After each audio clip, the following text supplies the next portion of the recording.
Дәл осындай марапат Алматы облыстық Сафар Тәжік этномәдениеті орталығының басшысының орынбасары Аминов Юсуфжан Амонович марапатталады. Қошеметтеріңіз. Облыстан келген қонағымыз.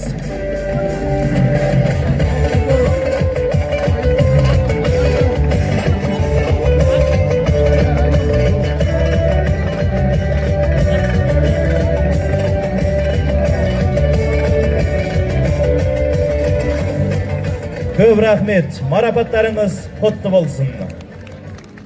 Құрметті ағайын, аудан өнерпаздарының бүгінгі айрықша мерекемізге арналған концерттік бағдарламасын қабыл алыңыздар.